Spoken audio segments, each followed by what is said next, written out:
दोस्तों, आज जो कहानी आप लोग सुनने जा रहे हैं वो बूढ़े माँ बाप और हमारे बच्चों के बीच की कड़ियों को दर्शाती है। जब हमारे माँ बाप बूढ़े होते हैं तो हमारा पूरा ध्यान इस बात पर होता है कि हम उन्हें दुनिया की सारी सुख सुविधाएं मुहैया करा दें और बस इसी को हम अपना संपूर्ण फर्ज समझ लेते हैं। लेकिन क्या सिर्फ हमारा फर्ज इतना ही है? आज की कहानी आपकी आंखें खोल देगी। तो चलिए शुरू करते हैं। मेरा नाम चेतन है और मैं अपने माँ बाप का इकलौता बेटा था। मेरे माँ बाप ने मुझे हमेशा अपनी जान से ज्यादा प्यार किया।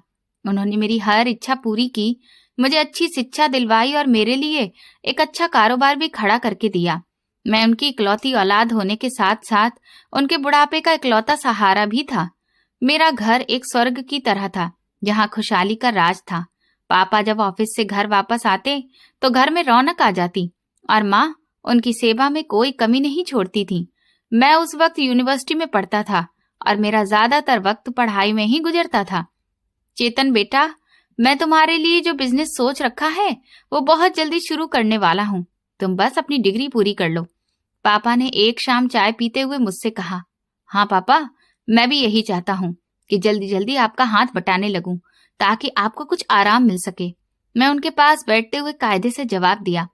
माँ किचन से गर्मा गर्म पकौड़े लेकर आई और बोली, मेरा बेटा तो अभी से समझदार हो गया है। मुझे तो लगता है कि ये कल की ही बात है जब ये छोटा सा था और उंगली पकड़कर चलता था। हम दोनों हंसने लगते और वो शाम हमारी जिंदगी की सबसे बेहतरीन शामों में से एक बन जाती। चेतन बेटा, आज जल्दी घर आ जाना। हमने तुम्हारी पसंद का खाना बनाया है और तुम्हारे पापा भी आज जल्दी ही ऑफिस से घर आ जाएंगे। माँ ने अगले दिन मेरा सिर पर हाथ फेरते हुए कहा जब मैं अपनी क्लास जाने के लिए तैयार हो रहा था। ठीक है माँ, मैं पूरी कोशिश करूंगा कि आज जल्दी आ जाऊं, क्योंकि मुझे भी आपके हाथ के बने डिलीशियस खाने को खाने का बहुत मन है। शाम का नजारा रोज एक जैसा ही होता था। पापा अपने ऑफिस का दिन भर का हाल बताते और हम दोनों माँ बेटा पूरे ध्यान से उनकी बातें सुनते। ये वो दौर था जब मुझे लगता था कि दुनिया की कोई भी परेशानी हमारे उस छोटे से और सुकून भरे घर की तरफ नहीं मुड़ सकती। लेकिन मुझे क्या पता था कि एक दिन हमारी जिंदगी की खुशियों को जैसे किसी की नजर लग जाएगी। मेरे पापा अभी तो जवान ही थे और बिल्कुल हेल्दी थे। उस शाम वो मम्मी के साथ शॉपिंग मॉल से वापस आ रहे थे कि उनकी गाड़ी का एक भयंकर एक्सीडेंट हो गया। मुझे जब फोन पर यह जानकारी मिली तो मेरे पैरों तले से जमीन निकल गई। मेरा दिल तेजी से धड़कने लगा और मैं गाड़ी भगाता हुआ अस्पताल पहुंचा। मैं पागलों की तरह अस्पताल पहुंचा तो डॉक्टर ने मुझे वो खबर दी जिसने मेरी पूरी दुनिया उजाड़ कर रख दी थी। मेरे पापा मौके पर ही खत्म हो गए थे, जबकि मेरी माँ के सिर पर भयंकर चोटें आई थीं। डॉक्टर साहब, मेरी माँ कैसी है? वो ठीक तो हो जाएंगी ना? आप प्लीज उन्हें बचा लीजिए।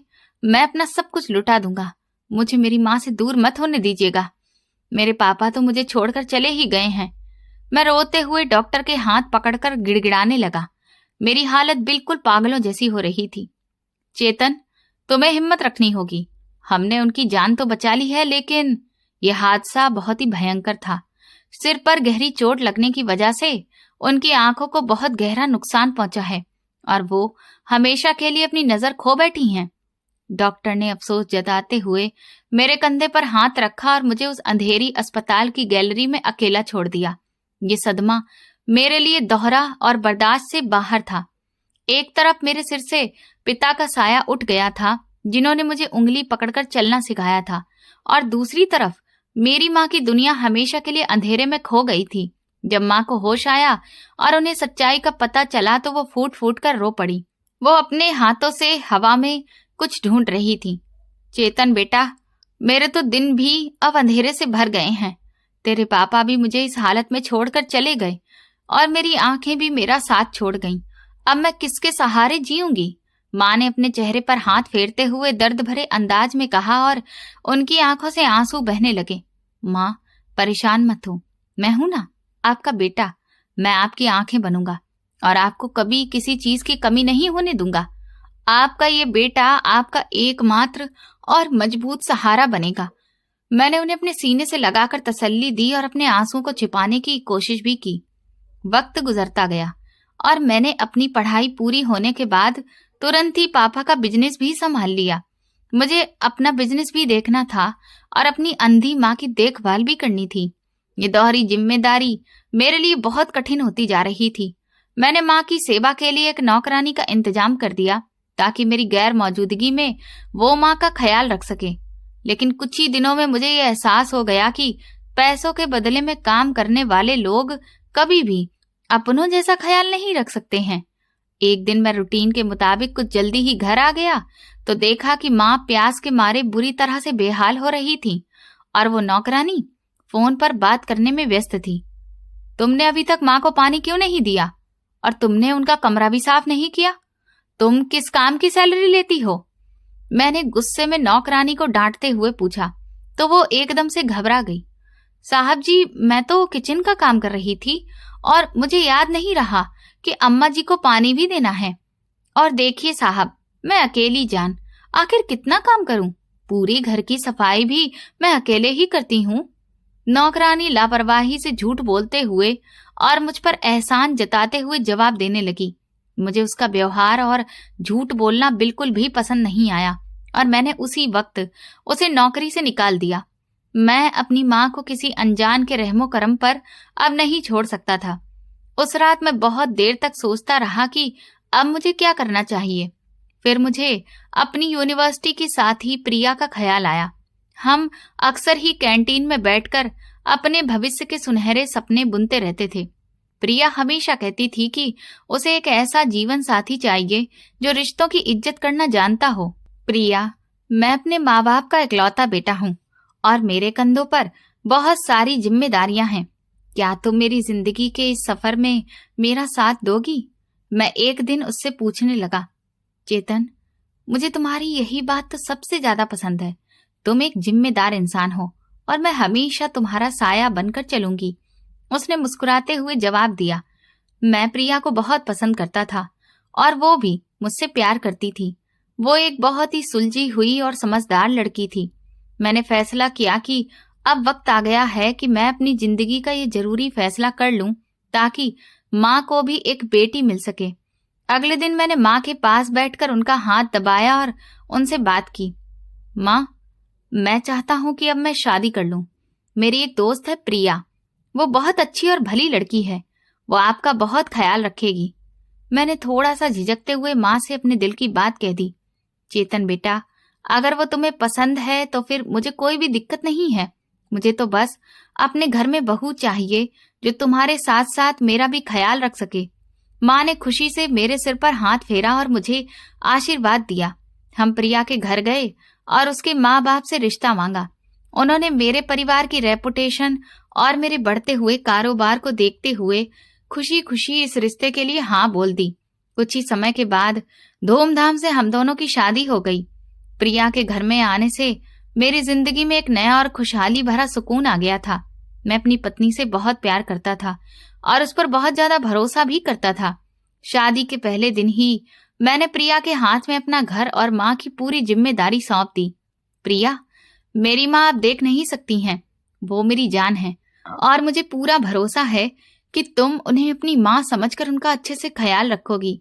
मैंने प्रिया का हाथ अपने हाथ में लेते हुए बहुत ही मोहब्बत भरे और गंभीर अंदाज में कहा। चेतन, तुम बिल्कुल भी फिक्र मत करो, ये मेरी भी माँ है और मैं उनकी सेवा में कोई कमी नहीं छोड़ूंगी। आप बस अपने कारोबार पर ध्यान दीजिए। प्रिया ने मुस्कुराते हुए और पूरे भरोसे के साथ मुझे विश्वास दिलाया। शुरू के कई महीनों में सब कुछ बहुत ही अच्छे से रहा। प्रिया का व्यवहार माँ के साथ सच में बहुत अच्छा और प्यार भरा था। वो उनके खाने पीने का, कपड़ों का और वक्त पर दवाइयां देने का खास ख्याल रखती थी। माँ भी प्रिया की तारीफ करते थकती नहीं थी। चेतन बेटा, प्रिया तो मेरे लिए बहू नहीं बल्कि बेटी ही साबित हुई है। उसने तो मुझे तेरी कमी भी महसूस नहीं होने दी। माँ ने एक दिन मुझे अपने पास बिठाकर खुशी से बताया। ये सुनकर मेरे दिल को बहुत ही सुकून मिला। मैं घर के माहौल से बिल्कुल बेफिक्र होकर अपना पूरा ध्यान अब अपने कारोबार को और ज्यादा मजबूत करने में लगाने लगा। मेरा कारोबार सिर्फ मेरे शहर तक ही सीमित नहीं रहा था, बल्कि कई दूसरे शहरों में फैल चुका था। मुझे अक्सर अपने क्लाइंट से मिलने और नई डील्स को फाइनल करने के लिए दूसरे शहरों के भी काफी बार चक्कर लगाने पड़ते थे। जैसे जैसे बिजनेस बढ़ता गया, मेरी व्यस्तता भी बढ़ती गई अब मैं अक्सर अपने काम के सिलसिले में शहर से बाहर ही रहने लगा। हफ्ते में सिर्फ 1 या 2 दिन के लिए ही घर आता और वो वक्त भी मेरा लैपटॉप पर काम करते हुए या फिर फोन पर बात करते हुए ही गुजर जाता। मैं, जो कि अपने माँ बाप का हद से ज्यादा लाडला बेटा था, दौलत कमाने की दौड़ और काम के बोझ में ये बुनियादी हकीकत भूल गया था कि मेरे घर में मेरी एक बूढ़ी माँ है जो मेरे 2 बोल सुनने के लिए तरस जाती है। मैं अपनी पत्नी को भी ठीक तरीके से वक्त नहीं दे पा रहा था। चेतन, आज तो रविवार है ना, आज तो कम से कम लैपटॉप बंद कर दीजिए और हमारे साथ बैठकर कुछ देर तसल्ली से चाय पी लीजिए। मैंने आपके पसंद वाले पकौड़े भी बनाए हैं। प्रिया ने मेरे कमरे में चाय की ट्रे रखते हुए बहुत ही धीमी और रिक्वेस्ट भरी आवाज में कहा। अरे यार प्रिया, प्लीज, तुम देख रही हो ना कि मैं एक बहुत ही जरूरी प्रोजेक्ट पर काम कर रहा हूँ और मुझे कल एक बहुत बड़ी मीटिंग के लिए भी जाना है। मुझे तुम डिस्टर्ब मत करो। मैं स्क्रीन पर नजर गड़ाए हुए ही बड़े ही रूखेपन और लापरवाही से जवाब दिया। प्रिया खामोशी से चाय का कप रखकर कमरे से बाहर चली गई। मुझे अंदाजा ही नहीं हुआ कि मेरे इस ठंडे व्यवहार ने उसे कितनी ज्यादा तकलीफ दी होगी। मैं तो ये समझ रहा था कि मैं उन्हीं लोगों के लिए ही तो कमा रहा हूँ। उन्हें हर तरह की सुविधा दे रखी है, तो फिर भला उन्हें और क्या चाहिए। लेकिन मैं भूल गया कि रिश्ते सिर्फ सुविधाओं और पैसों से नहीं चलते। उन्हें वक्त, प्यार और भरपूर ध्यान देने की जरूरत होती है। महीने सालों में बदलते गए। मेरा बिजनेस और नई ऊंचाइयों को छूने लगा और मैं शहर का सबसे कामयाब बिजनेसमैन बन गया। लेकिन इस कामयाबी की कीमत मेरे घर के सुकून ने चुकाई। घर में मेरे कदमों की आहट कम होती गई और जब मैं घर लौटता तो मुझे बहुत तेजी से महसूस होता कि प्रिया का व्यवहार बदल रहा है। वो पहले जैसी हंसमुख और चहकती हुई प्रिया नहीं रही थी। वो हर वक्त चिड़चिड़ी होती जा रही थी और उसकी बातों में एक अजीब सी शिकायत दिखती रहती थी। चेतन, आप तो कल शाम को आने वाले थे, आज सुबह अचानक कैसे आ गए? सब कुछ ठीक तो है ना? प्रिया ने मुझे दरवाजे पर देखकर हैरानी से पूछा, लेकिन उसकी आवाज में वो पहले जैसी खुशी और गर्मजोशी बिल्कुल भी नहीं थी। हाँ, वो मेरी मीटिंग जल्दी खत्म हो गई थी तो सोचा जल्दी से आ जाऊं। माँ कैसी है? वो दिखाई नहीं दे रही। क्या वो अभी तक सो रही हैं? मैंने अपना कोट सोफे पर रखते हुए थकावट से भरी आवाज में कहा। होंगी वो अपने कमरे में या फिर सो रही होंगी। मैंने उन्हें सुबह का नाश्ता दे दिया था। अब मैं सारा दिन तो उनके सिर पर खड़ी नहीं रह सकती हूं ना। प्रिया ने बड़ी ही बेरुखी और तीखेपन से जवाब दिया और फिर किचन की तरफ चली गई। मुझे उसका जवाब कुछ अजीब सा लगा, लेकिन उस वक्त भयंकर थकावट की वजह से मैंने इस बात पर बहुत ज्यादा ध्यान नहीं दिया और फिर अपने कमरे में चला गया। लेकिन फिर धीरे धीरे मैंने ये ध्यान देना शुरू किया कि प्रिया का व्यवहार मेरी माँ के साथ भी कुछ अच्छा नहीं रहा था।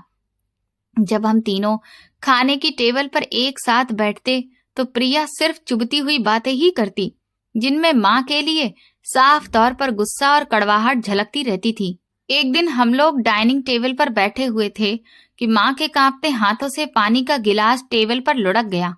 माँ, आपने फिर से पानी का गिलास गिरा दिया। अब मुझे फिर से ये सब साफ करना पड़ेगा। सारा दिन काम करके मेरी कमर टूटने लगती है और आप हैं कि रोज मेरे लिए कोई ना कोई नया काम बढ़ा ही देती हैं। प्रिया ने बड़ी ऊंची और गुस्से भरी आवाज में कहा। बेटी, मुझे दिखाई नहीं दिया, अंधेरा है ना, इसीलिए हाथ लग गया। मुझे माफ कर दो, मैं अब आगे से ध्यान रखूंगी। माँ ने शर्मिंदगी और दुख भरे अंदाज में माफी मांगी और उनका चेहरा उतर गया। मैं वहीं बैठा खाना खा रहा था। मुझे प्रिया की इस बदतमीजी पर गुस्सा तो आया, लेकिन झगड़े से बचने और घर के माहौल को खराब ना करने की वजह से मैंने चुप्पी ओढ़ ली। मैंने जल्दी से पानी का गिलास खुद उठाया और टेबल को साफ करने लगा। रहने दीजिए, मैं खुद ही कर लूंगी। आपको ये सब करने की जरूरत नहीं है। बस माँ को समझा दीजिए कि वो ध्यान रखा करें। प्रिया ने मेरे हाथ से कपड़ा छीनते हुए तुनक कर कहा। प्रिया, वो जानबूझकर तो ऐसा नहीं करती है ना, उन्हें तो दिखता नहीं है। तुम थोड़ा सा सब्र रखा करो। मैंने उसे प्यार से समझाने की कोशिश की। मेरा तो सारा दिन बस सब्र रखने में ही निकल जाता है। आपको क्या पता कि मैं किन किन चीजों पर सब्र करके रखती हूँ। उसने मुंह बनाते हुए जवाब दिया और किचन में चली गई।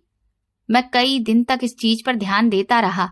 मुझे समझ नहीं आ रहा था कि प्रिया, जो शुरू में इतनी अच्छी थी, वो अब इतनी कड़वी कैसे हो गई। क्या मेरी माँ सच में उसके लिए बोझ बन गई है या फिर कोई और दिक्कत थी।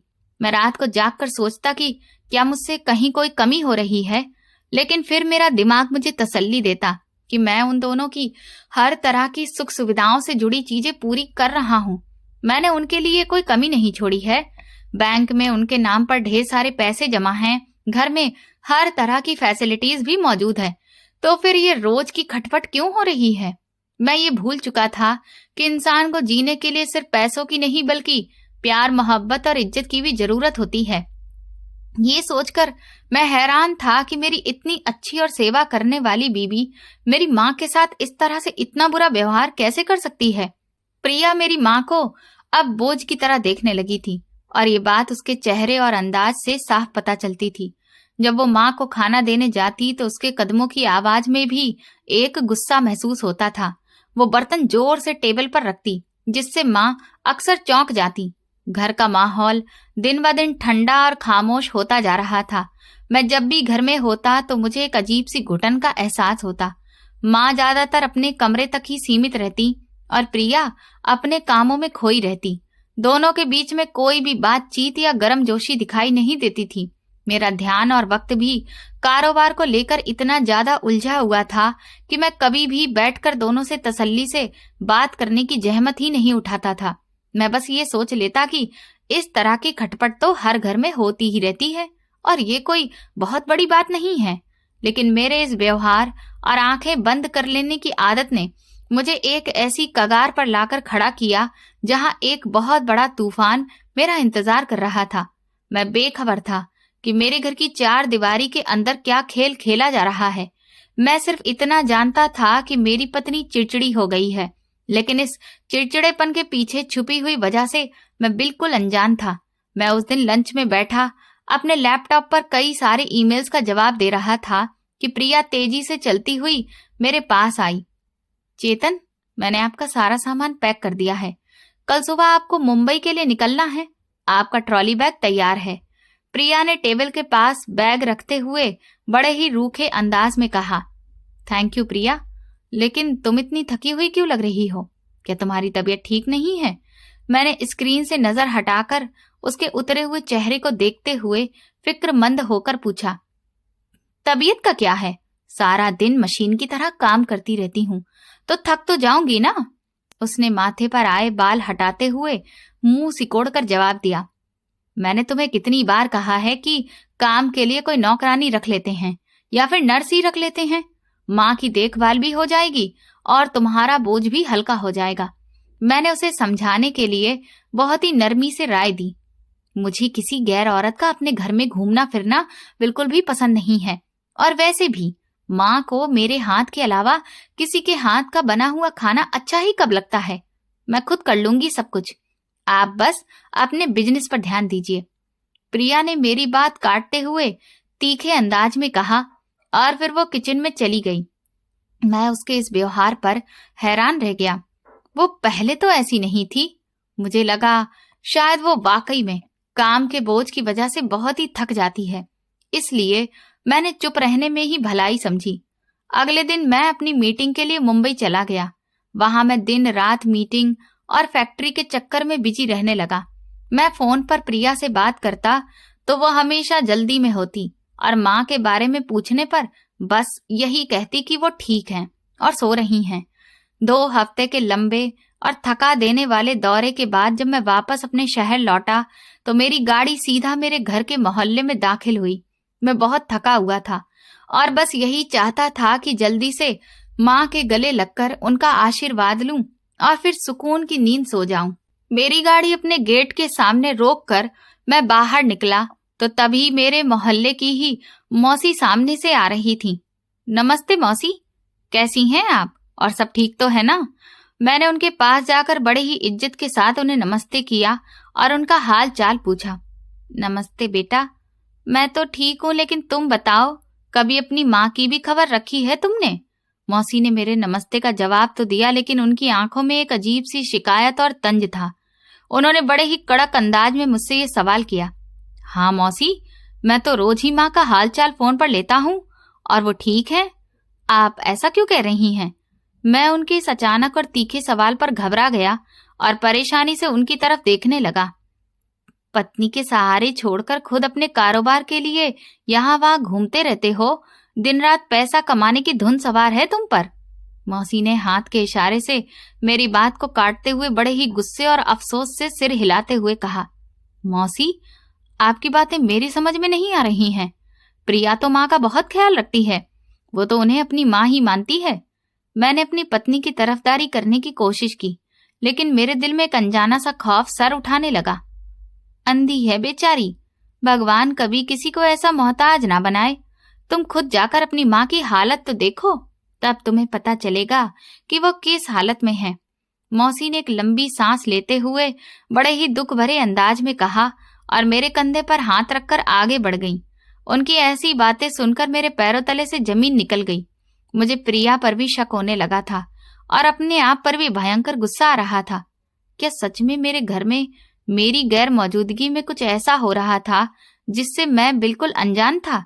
मैंने जल्दी से गेट खोला और तेज कदमों से चलता हुआ घर के अंदर दाखिल हुआ।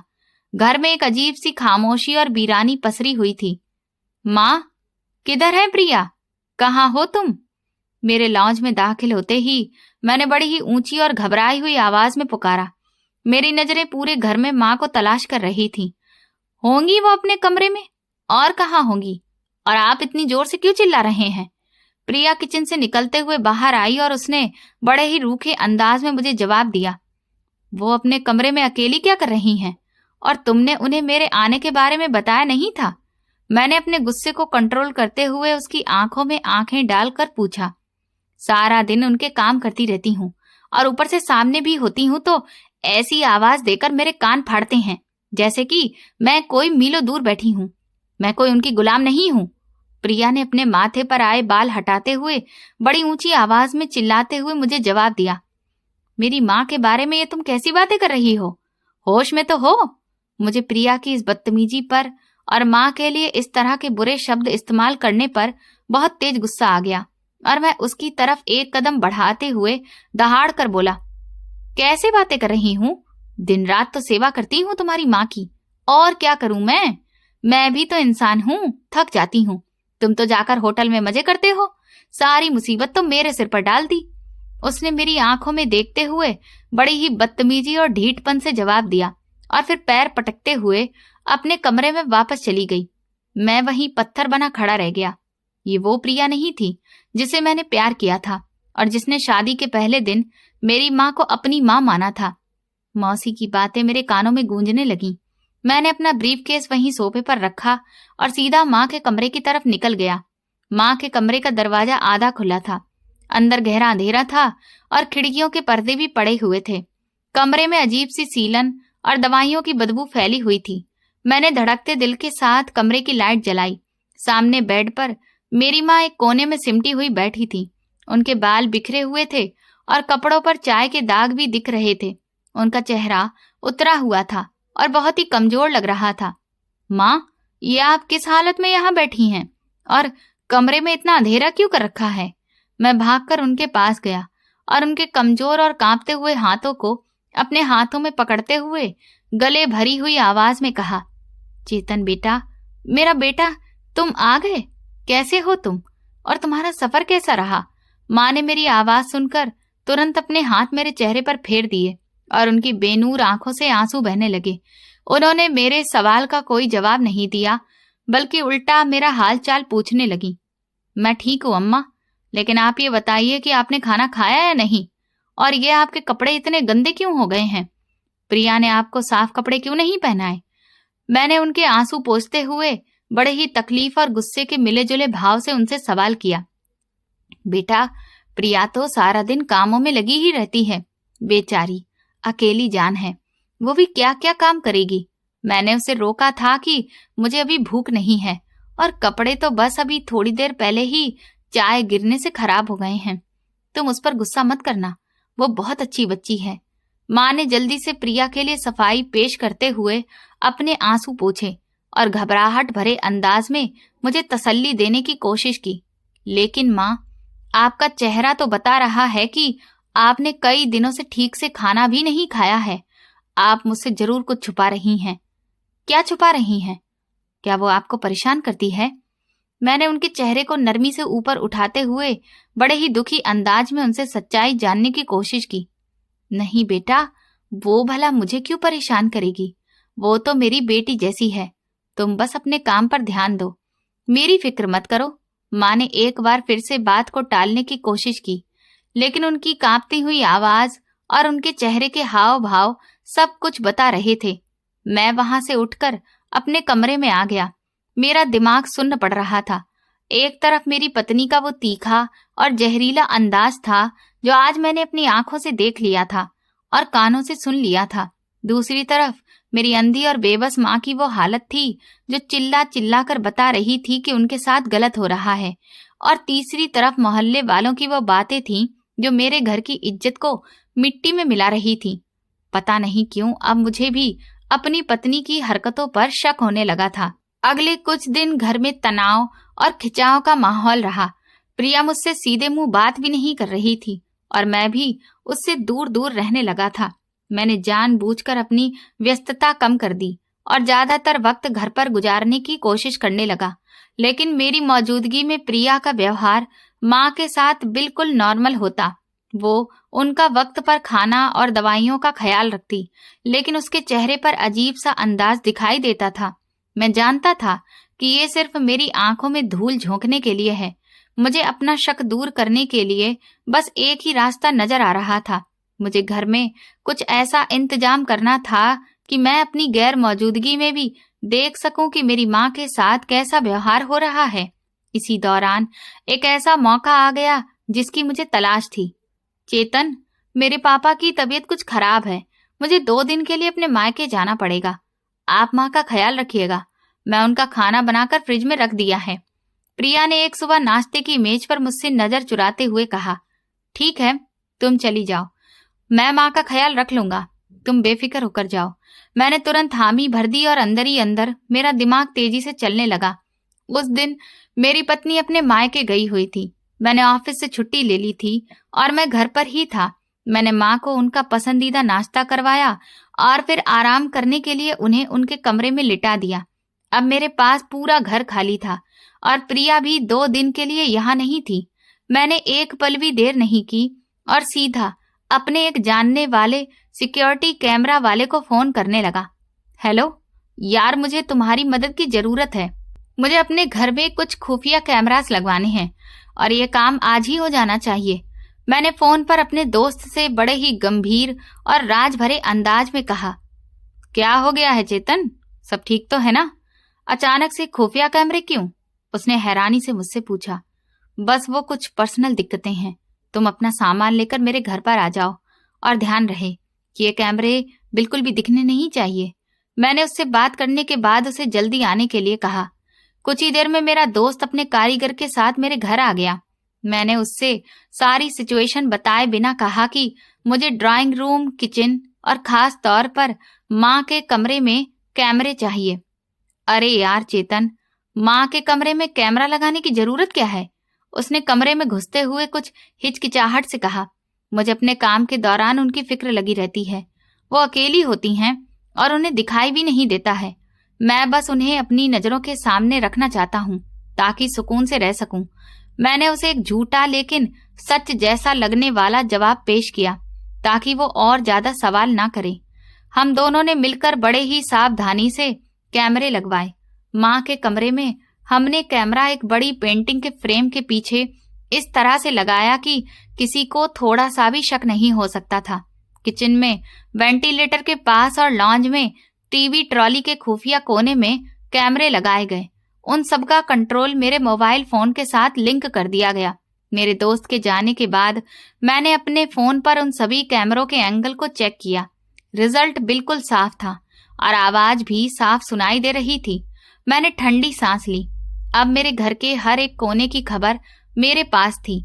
मैंने फैसला कर लिया था कि अगर मेरा शक सच साबित हुआ और प्रिया सच में मेरी माँ पर जुल्म कर रही होगी तो मैं उसे कभी माफ नहीं करूंगा। उसके मायके से वापस आने का वक्त करीब आ रहा था और मेरा दिल अजीब सी उलझन और डर का शिकार था। प्रिया अपने मायके में 2 दिन गुजार कर वापस आ चुकी थी और मेरे घर का माहौल एक बार फिर से तनाव और खिंचाव से भर गया था। मैंने उसके सामने बिल्कुल नॉर्मल रहने की कोशिश की ताकि उसे जरा सा भी शक ना हो कि मैंने घर के कोने कोने में उसकी निगरानी के लिए कैमरास लगवा दिए हैं। मुझे आज ही अपने एक नए और जरूरी प्रोजेक्ट के लिए पास के शहर जाना था और ये सफर कम से कम 3 घंटे का था। प्रिया, आज मैं दोपहर को अपने दूसरे शहर वाले ऑफिस में जा रहा हूँ और मुझे वहां पर 2-3 दिन लग सकते हैं। तुम अपना और माँ का ख्याल रखना। मैंने अपना ट्रैवलिंग बैग सोफे पर रखते हुए बड़े ही साफ और साधारण अंदाज में उसे जानकारी दी। आपको तो बस अपने काम से फुर्सत ही नहीं मिलती है। चलिए ठीक है, मैं खुद ही सब कुछ संभाल लूंगी, जैसे हमेशा से संभालती आई हूँ। मेरी तो कोई जिंदगी है ही नहीं।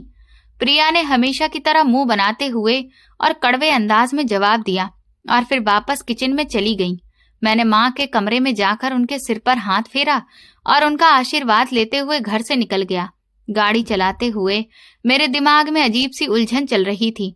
एक तरफ मुझे अपनी पत्नी की जासूसी करने पर खुद पर शर्मिंदगी महसूस हो रही थी और दूसरी तरफ मौसी की बातें और माँ का उतरा हुआ चेहरा मुझे ये कदम उठाने के लिए मजबूर कर रहा था। 3 घंटे का लंबा सफर तय करने के बाद मैं अपने दूसरे शहर वाले ऑफिस में पहुंच गया था। चेतन सर, आपका सफर कैसा रहा? हम सब आपका ही इंतजार कर रहे थे। मीटिंग का वक्त खत्म हो चुका है। मेरे मैनेजर ने मुझे ऑफिस में दाखिल होते ही बड़े ही स्वागत भरे अंदाज में कहा। सफर ठीक था, बस तुम मुझे आधे घंटे का वक्त दो, मैं जरा फ्रेश होकर जरूरी काम निपटा लूं, फिर हम मीटिंग शुरू करते हैं। मैंने उसे हाथ के इशारे से रोकते हुए बड़े ही थके हुए अंदाज में कहा और सीधा अपने कैबिन में चला गया। मैंने अपने कैबिन का दरवाजा अंदर से लॉक किया और कुर्सी पर बैठकर जल्दी से अपने मोबाइल की स्क्रीन ऑन कर ली। मेरा दिल जोर जोर से धड़क रहा था कि ना जाने आज मुझे अपनी गैर मौजूदगी में क्या कुछ देखने को मिलेगा। मैंने सबसे पहले लॉन्च का कैमरा चेक किया तो वहां पर कोई भी नहीं था। फिर मैंने किचन का कैमरा ऑन किया तो देखा कि प्रिया वहां पर मौजूद थी। वो बहुत ही खुशहाल मूड में गुनगुना रही थी और गैस पर कोई बढ़िया खाना तैयार कर रही थी। शुक्र है कि इसका मूड ठीक था और वो माँ के लिए अच्छा खाना बना रही थी। शायद मेरा शक ही गलत था। मैंने खुद को समझाते हुए चैन की सांस ली और मेरे चेहरे पर एक हल्की सी मुस्कान आ गई। मैं सुकून से होकर मोबाइल को साइड में रख चुका था और फिर मीटिंग में चला गया। मीटिंग तकरीबन 2 घंटे तक चलती रही, लेकिन मेरा ध्यान बार बार मेरे मोबाइल की तरफ जा रहा था। मैं जैसे ही मीटिंग से फ्री होकर वापस अपने कैबिन में आया तो मैंने तुरंत ही दोबारा कैमरा ऑन कर लिया। दोपहर के खाने का वक्त हो गया था और मैं देखना चाह रहा था कि माँ क्या कर रही है। मैंने सीधा माँ के कमरे वाला कैमरा ऑन किया। माँ, ये लीजिए अपना खाना और जल्दी से खा लीजिए, मुझे और भी बहुत सारे काम करने हैं। सारा दिन आपकी चौकीदारी मैं नहीं कर सकती हूँ। प्रिया ने एक पुरानी सी स्टील की प्लेट माँ के बिस्तर पर जोर से पटकते हुए बड़े ही तीखे और गुस्से भरी आवाज में कहा, बेटा ये रोटी तो बहुत ही सख्त है, मुझसे चबाई नहीं जा रही है। क्या सब्जी नहीं बनाई तुमने? और ये किस चीज की रोटी है? माँ ने अपने कांपते हुए हाथों से उस सूखी रोटी को टटोलते हुए बड़ी ही बेबसी और दुख भरे अंदाज में पूछा। ये कल रात की बची हुई रोटी है, इसे पानी में डुबोकर खा लीजिए। रोज रोज मैं आपके लिए नए नए पकवान नहीं बना सकती हूँ। मेरा अपना भी जीने का अधिकार है, मैं कोई आपकी नौकरानी नहीं हूँ। प्रिया ने बड़े ही बेदर्दी से जवाब दिया और माथे पर बल डालकर पैर पटकते हुए कमरे से बाहर चली गई। मैं ऑफिस की कुर्सी पर बैठा ये सब देख रहा था और सुन रहा था और मेरा खून बुरी तरह से खौलने लगा। मैंने तुरंत किचन वाला कैमरा ऑन किया तो जो नजारा मैंने देखा उसने मेरे होश उड़ा दिए। प्रिया डाइनिंग टेबल पर बैठी हुई थी और उसके सामने ताजा बना हुआ कढ़ाई पनीर और गर्मा गर्म नान की रोटियां रखी थी। वो बड़े ही मजे से वो स्वादिष्ट खाना खा रही थी और साथ ही मोबाइल पर अपना फेवरेट सीरियल भी देख रही थी। मैंने गुस्से से अपने हाथ की मुट्ठी इतनी जोर से भींची कि मेरी उंगलियां सफेद पड़ गईं। मैंने दोबारा से माँ के कमरे का कैमरा ऑन किया तो मेरी आंखों से आंसू निकलने लगे। मेरी अंधी और बूढ़ी माँ अपने कांपते हाथों से उस बासी और सख्त रोटी के टुकड़े तोड़कर उन्हें पानी के गिलास में डुबो रही थी ताकि वो नरम हो जाए और वो उन्हें खा सके। हे भगवान, ये कैसा जुल्म है मेरी माँ के साथ, और वो भी मेरे ही घर में। मैंने अपने बालों को मुट्ठियों में जकड़ते हुए बड़े ही तकलीफ भरे अंदाज में कहा, मैं इतना कमाता था, मेरे पास दौलत की कोई कमी नहीं थी। मेरी माँ ने अपने लिए अपनी सारी जिंदगी की खुशियां कुर्बान कर दी थी।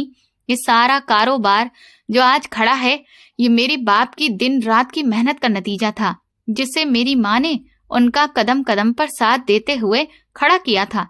और आज मेरी वही माँ मेरे इन्हीं पैसों से खरीदे गए घर में एक ताजी रोटी को भी तरस रही थी। ये सच्चाई मेरे लिए किसी तेज धार खंजर के जैसी थी जो मेरे दिल के आर पार हो रही थी। चेतन सर, आपका लंच लगवा दिया गया है, क्या मैं यहीं पर लेकर आ जाऊं? मेरे असिस्टेंट ने दरवाजे पर हल्की दस्तक देते हुए धीमी आवाज में पूछा। मुझे भूख नहीं है, तुम लोग खा लो और मुझे कोई परेशान भी मत करो, मैं अभी जरूरी काम कर रहा हूं। मैंने अपनी दुख भरी आवाज को छुपाते हुए साफ अंदाज में उससे कहा और फिर स्क्रीन पर नजरें जमा कर रखी। मेरा गुस्सा बहुत बढ़ रहा था। कुछ घंटे और गुजर गए और शाम का वक्त हो गया। मैं अपने गुस्से को पीने की कोशिश कर रहा था कि शायद प्रिया को अपनी गलती का एहसास हो जाए और वो माँ को खाने के लिए कुछ अच्छा दे दे। मैंने दोबारा से कैमरा ऑन किया, लेकिन अब जो नजारा उसने मेरे अंदर सब्र का आखिरी धागा भी तोड़ दिया था। प्रिया बहुत ही बढ़िया कपड़े पहने और चेहरे पर मेकअप किए तैयार खड़ी थी। उसने अपना पर्स कंधे पर डाला और माँ के कमरे की तरफ आई। मैं थोड़ी देर के लिए बाहर जा रही हूँ, शॉपिंग के लिए। आप चुपचाप सो जाइए और मुझे पीछे से आवाजें मत दीजिएगा। मैं जब आऊंगी तभी ये दरवाजा खुलेगा। प्रिया ने दरवाजे की चौखट पर खड़े होकर बड़े ही ठंडे और जालिम भरे अंदाज में कहा, बेटा, मुझे बहुत तेज प्यास लग रही है, मेरा गला सूख रहा है। जाने से पहले बस एक गिलास पानी तो पिला दो, और कमरे में बहुत घुटन हो रही है, इसलिए थोड़ा पंखा तेज कर दो। माँ ने बिस्तर पर बैठे बैठे अपने हाथ आगे बढ़ाते हुए मिन्नत करते हुए रिक्वेस्ट की। मेरे पास पानी पिलाने का वक्त नहीं है, मुझे पहले ही बहुत देर हो चुकी है, और बिजली का बिल क्या आपका बाप भरेगा जो मैं ये पंखा तेज कर दूं? चुपचाप पड़ी रहिए। प्रिया ने माँ की बात का बहुत बदतमीजी से जवाब दिया और कमरे की लाइट बंद करके कमरे का दरवाजा बाहर से बंद कर दिया। मेरी अंधी माँ उस अंधेरे कमरे में पानी पानी पुकारती रह गई और मेरी पत्नी उन्हें इसी बेबसी की हालत में छोड़कर ताला लगाकर घर से बाहर चली गई। कमरे में पूरी तरह से अंधेरा था, लेकिन नाइट विजन कैमरे की वजह से मैं अपनी माँ को कमरे के कोने में सिमटते हुए डर से कांपते हुए देख सकता था। वो रो रही थी और उनके होंठ प्यास से सूख रहे थे। ये नजारा देखकर मैं अपनी जगह से उछल पड़ा। मेरे शरीर का सारा खून मेरे दिमाग की तरफ ही दौड़ने लगा। मेरी आंखें गुस्से से लाल होने लगीं। मैंने अपने सामने पड़ा हुआ पानी का गिलास जोर से जमीन पर दे मारा, जो छनाक से टूट गया। मैं तुझे नहीं छोड़ूंगा प्रिया, तूने मेरी माँ के साथ जो किया है उसकी सजा तुझे आज ही मिलेगी।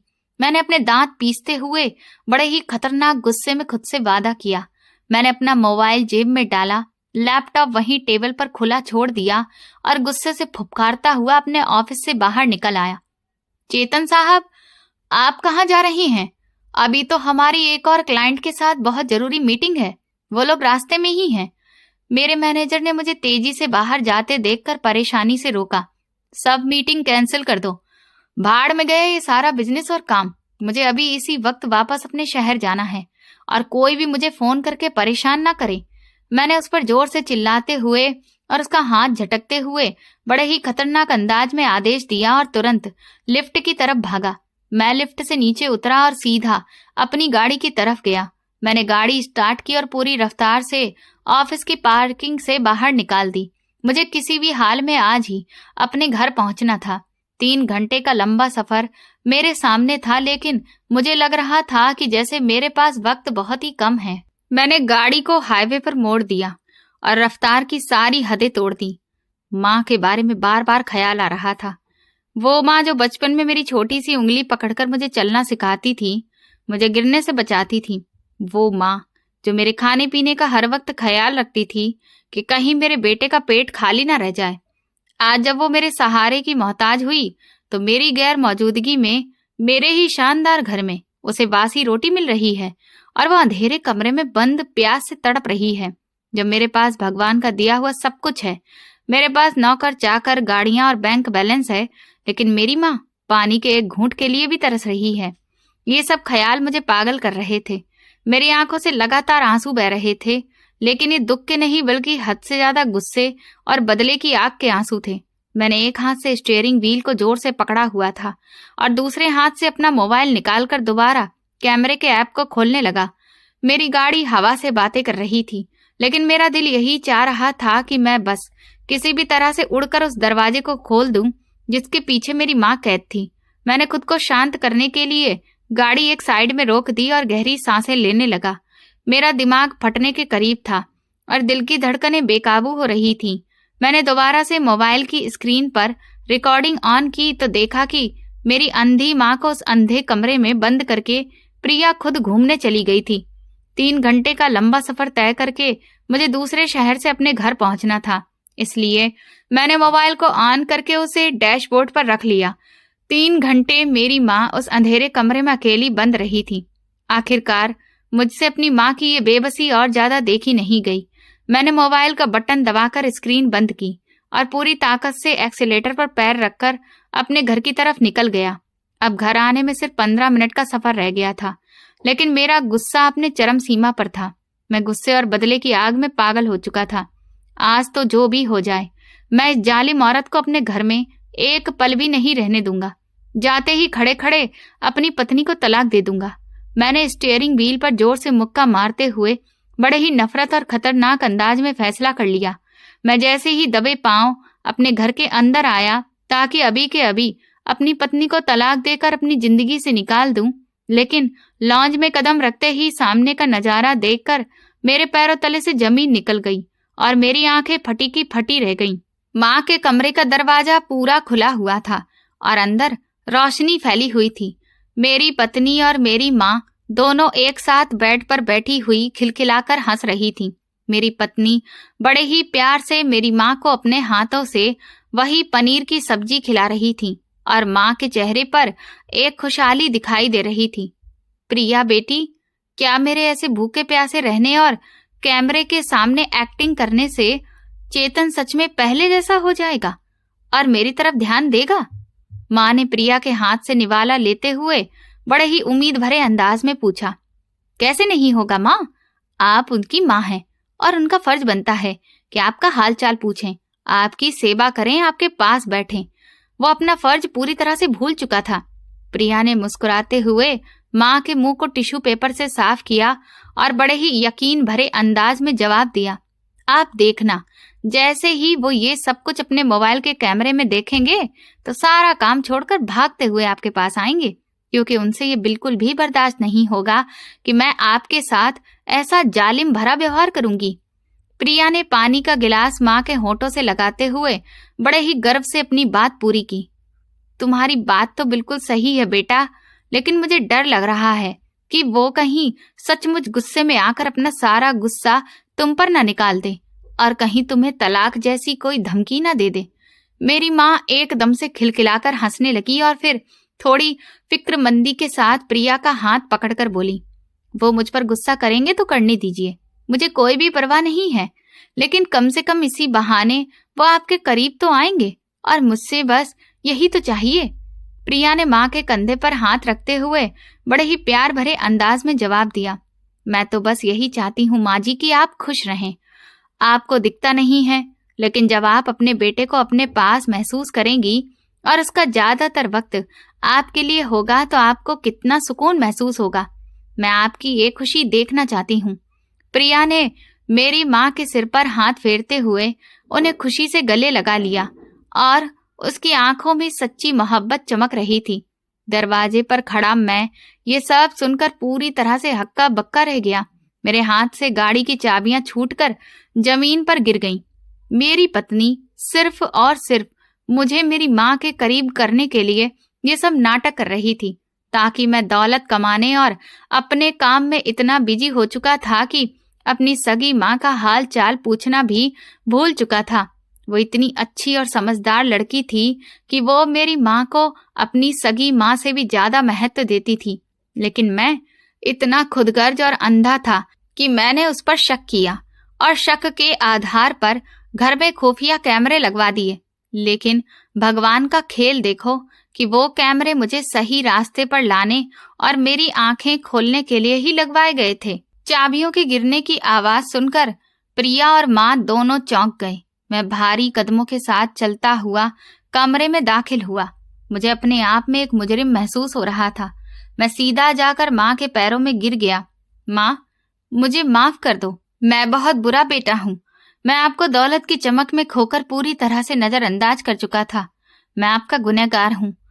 मैं आंखों में आंसू लिए हुए माँ के पास बैठा और उनके पैरों से लिपटकर बड़े ही शर्मिंदगी भरे अंदाज में बोला, अरे मेरे बेटे, तुम आ गए।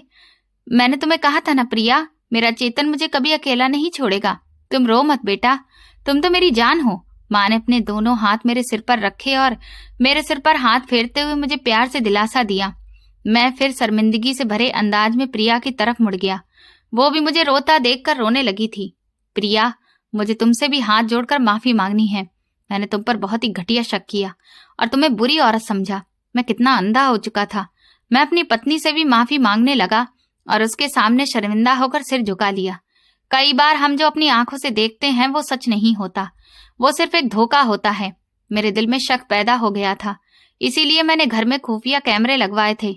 मैंने अपने आंसू साफ करते हुए उसे सब बताया और अपने किए पर बहुत पछताने लगा। मैंने उन कैमरों के जरिए दूसरों की जासूसी तो कर ली, लेकिन खुद के गिरेबान में नहीं झांका कि मुझसे गलती कहाँ हो रही है। मैं कितना पागल हो चुका हूँ। मैं अपना सिर पीटते हुए खुद को कोसने लगा और अपने मुजरिम होने को स्वीकार किया। आप खुद को इतना परेशान मत कीजिए चेतन। मैंने तो बस इसलिए ऐसा किया क्योंकि माँ दिन रात आपके बारे में ही पूछती रहती थी। मैंने आपसे कई बार कहा भी कि आप उन्हें वक्त दीजिए, लेकिन आप मेरी हर बात को नजरअंदाज करके चले जाते थे। मेरी पत्नी आंखों में आंसू लिए बोली और मेरा हाथ पकड़कर मुझे जमीन से उठाने लगी। आपको ये एहसास दिलाने के लिए कोई और रास्ता भी तो नहीं था, इसीलिए मैंने पड़ोस वाली मौसी को भी अपने इस काम में शामिल कर लिया था कि वो आपसे गली में रुककर बात करें। प्रिया ने गहरी सांस लेते हुए मुझे उस दिन होने वाली बात की सच्चाई बताई। इसीलिए उन्होंने भी आपको ऐसे कठोर शब्द कहे थे कि अपनी माँ की फिक्र किया करो, ताकि आपको कुछ तो समझ में आए और आप घर की तरफ भी ध्यान दें। उसने मुझे पूरी सफाई बताते हुए मेरे दिल से हर एक उलझन और गुस्से को साफ कर दिया। और जहां तक माँ की बात है, मैंने तो हमेशा उन्हें अपनी माँ से बढ़कर ही चाहा है और उनकी सेवा भी की है, क्योंकि मेरी अपनी माँ बचपन में ही गुजर गई थी। मुझे तो यही अपनी माँ महसूस होती हैं। ये कहते हुए उसने अपना सिर मेरे कंधे पर रख दिया और बड़ी ही ईमानदारी से अपने दिल का हाल बयां किया। मुझे आज अपने आप पर, अपनी खुदगर्जी पर और अपने झूठे शक पर बहुत ज्यादा शर्मिंदगी हुई। ये वाकया मेरी जिंदगी का सबसे बड़ा सबक बन गया। सच में कई बार हम जो आंखों से देख लेते हैं वो भी सच नहीं होता। हमें कभी कभी किसी भी मामले में सिर्फ बाहर के हालात देखकर अपनी कोई राय नहीं बनानी चाहिए। हमें पूरी तरह से जांच पड़ताल करने के बाद और ठंडे दिमाग से सोचने के बाद ही किसी फैसले पर पहुंचना चाहिए। आज मेरी पत्नी की अक्लमंदी और मेरी माँ के आशीर्वाद ने मेरे उजड़ते हुए घर को बचा लिया था और मुझे एक सच्चा और जिम्मेदार इंसान बनने का रास्ता दिखा दिया था। अब मैंने फैसला कर लिया था कि कारोबार जितना भी बड़ा क्यों ना हो जाए, मेरी पहली प्राथमिकता हमेशा मेरा घर और मेरी माँ ही रहेगी। दोस्तों, हमारे बूढ़े माता पिता बिल्कुल छोटे बच्चों की तरह ही होते हैं। जैसे एक छोटे बच्चे के लिए आपके माँ बाप दुनिया की हर फैसिलिटी जुटाने की कोशिश करते हैं, लेकिन इसके साथ साथ उस बच्चे को अपने माता पिता का वक्त, उनका प्यार और केयर की भी बहुत जरूरत होती है। ठीक इसी तरह से हमारे माँ बाप को भी सिर्फ सुख सुविधाएं ही खुश नहीं कर सकती, बल्कि उन्हें हमारा वक्त, प्यार और ख्याल भी चाहिए होता है, ताकि उन्हें कभी भी अकेलापन महसूस ना हो। हमें यह समझना चाहिए कि बुढ़ापा जीवन की वो अवस्था है जिसमें अजीब तरह की उदासीनता आ जाती है, और ये उदासीनता दुनिया की कोई भी फैसिलिटी दूर नहीं कर सकती है, सिवाय अपने बच्चों के साथ और प्यार के। तो दोस्तों, अगर आपको हमारी ये कहानी पसंद आई है और आप किस शहर से ये कहानी सुन रहे हैं, हमें कमेंट करके जरूर बताएं। वीडियो को लाइक करें, हाइप दें और ज्यादा से ज्यादा शेयर करें। चैनल पर नए हैं तो सब्सक्राइब करें और नोटिफिकेशन बेल को दबाएं ताकि अगली अपडेट सबसे पहले आपको मिले। ये कहानी केवल सामाजिक संदेश देने के उद्देश्य से लिखी गई है। इसमें दिखाए गए सभी पात्र, घटनाएं और स्थान काल्पनिक हैं। इनका किसी भी व्यक्ति, वास्तविक व्यक्ति, परिवार या घटना से कोई भी संबंध नहीं है। यदि किसी व्यक्ति या घटना से कोई समानता दिखाई देती है तो उसे मात्र संयोग ही समझा जाए। इस कहानी का उद्देश्य केवल पारिवारिक मूल्यों, रिश्तों की अहमियत और जीवन की सीख को दर्शाना है। किसी की भावनाओं को ठेस पहुंचाना नहीं है। धन्यवाद।